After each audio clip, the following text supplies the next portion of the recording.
intervento e ricordiamo a tutti quelli che vogliono approfondire questi argomenti che in edicola trovate l'ultimo numero di Limes Mal d'America, il 3/24 numero. Grazie. Viva sempre Limes Club Pordenone. Grazie.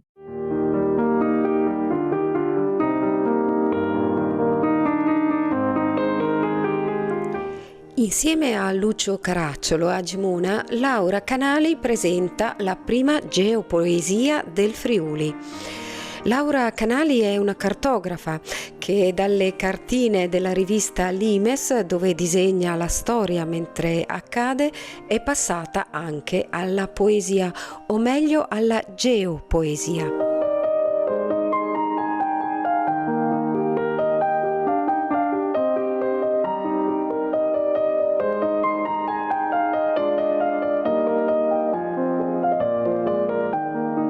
Laura Canali è cartografa e autrice apprezzatissima e copiatissima delle mappe della rivista italiana Limes.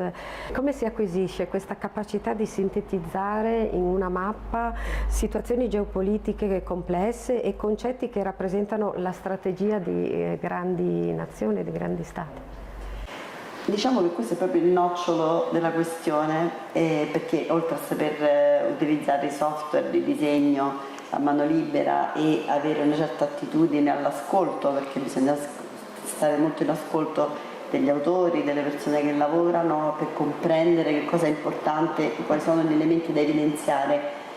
Io credo che dipenda da una sensibilità che sia proprio quella, diciamo, che mi connota questa capacità di cogliere l'essenziale. Io questo è forse l'elemento più difficile da insegnare, ci provo facendo leggere alcuni articoli che mi hanno ispirato, evidenziando le parti di testo che poi sono diventate immagini, proprio per far vedere come faccio questo passaggio, però è un po' difficile perché non sempre sono solo toponimi, sono anche dei concetti, no? Dei concetti, delle forze in campo che non sono proprio così visibili e quindi diciamo ci vuole un po' di fiuto, cioè comprendere quali sono le dinamiche giuste da evidenziare. Certo, la tua sensibilità è evidente anche nella novità che hai portato qui a Gemona, che sono la geopoesia.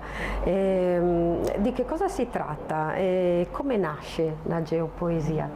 La geopoesia è nata circa 15 anni fa, proprio dall'esigenza di essere libera, cioè di fare un lavoro, una mappa che sia legata, diciamo, a certi poeti in particolare, perché noi abbiamo tanti poeti che usano toponimi nei loro versi, a volte sono anche toponimi nascosti, come per esempio Zona di popoli muti, che cita Paul Celan nella sua poesia per indicare la Germania, perché gli slavi indicavano la Germania su Zona dei popoli muti, per esempio. Oppure sempre questa poesia porta il nome Tarussa nel titolo e Tarussa è un fiume russo, quindi questo mi ha incuriosito e ho cercato, diciamo, di ricostruire queste geografie poetiche sempre nel rispetto della creazione del poeta, quindi una doppia sfida di mettere al servizio, diciamo, la mia creatività anche nella ricostruzione di queste mappe, perché sono mappe sentimentali legate ai luoghi.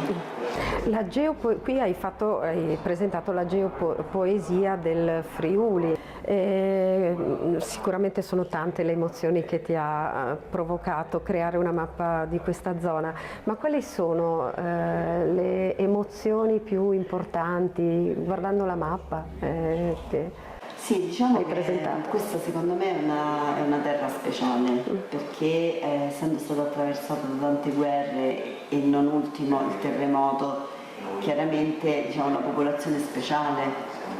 Quando una popolazione ha sofferto molto e nelle famiglie ci sono dei ricordi così traumatici, forti, che si condividono uno con l'altro, si emana anche una diversità, una profondità, una ricchezza d'animo che è un po' diversa dalle altre regioni, quindi questo è senz'altro un luogo che si è prestato moltissimo.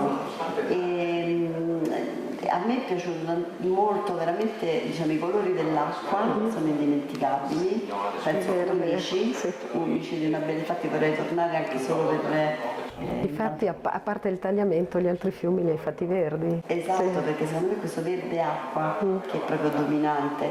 Uno dei fiumi che mi ha colpito più di tutti è il Natisone, cioè questo attraversare il ponte da Cividale con il Natisone sotto è proprio un posto magico. Quindi ho l'impressione che qua la natura ha uno spazio grande, Certo. anche proprio nell'animo delle persone, cioè è tutto ben amalgamato e l'acqua è dominante, cioè è proprio l'elemento di questo posto. È chiaro che si trova in una posizione delle Alpi in cui è normale che piova di più perché le correnti escono dal nord, diciamo scivolano e quindi creano queste tempeste, però l'acqua assolutamente è importantissima qua. Certo. Sei un'innovatrice in tantissime cose perché hai lanciato anche le mappe parlanti. Racconta questa novità di questo nuovo approccio alla geopolitica, insomma allo studio della geopolitica, no? Sì, diciamo che è un momento della vita in cui penso che sia giusto lasciare un po' di tempo proprio per spiegare un po' di retroscena della creatività, cioè nel senso non raccontare cose inutili, ma elementi che possano far comprendere non solo quanto lavoro c'è dietro, ma quanto lavoro di profondità, soprattutto in questa fase in cui il mondo sta attraversando, direi un po' di superficialità, no? Perché ci sono tante cose che ci impegnano, ci sono tante pressioni sia via web che di informazioni, quindi tendenzialmente la cultura sta andando verso una grande rapidità e velocità e quindi io invece mi voglio un attimo soffermare per raccontare cosa c'è dietro una mappa e queste mie prime che sono uscite devo dire che mi hanno dato ragione. Certo in questo momento l'azienda anche mi sta aiutando in questo processo perché non avrei mai potuto farlo solo in autonomia. Una bella idea che viene dal marketing che io ho provato a... Queste mappe si trovano quindi nel sito adesso di Limes. E quindi diciamo sono delle pillole, sì. No? Video che si possono trovare adesso un po' su YouTube ma soprattutto sul sito perché è dedicata agli abbonati. Bene, allora ti rivedremo sicuramente nelle mappe, spero di risentirti così innovativa come sei, sicuramente ci risentiremo presto. Bene, e grazie.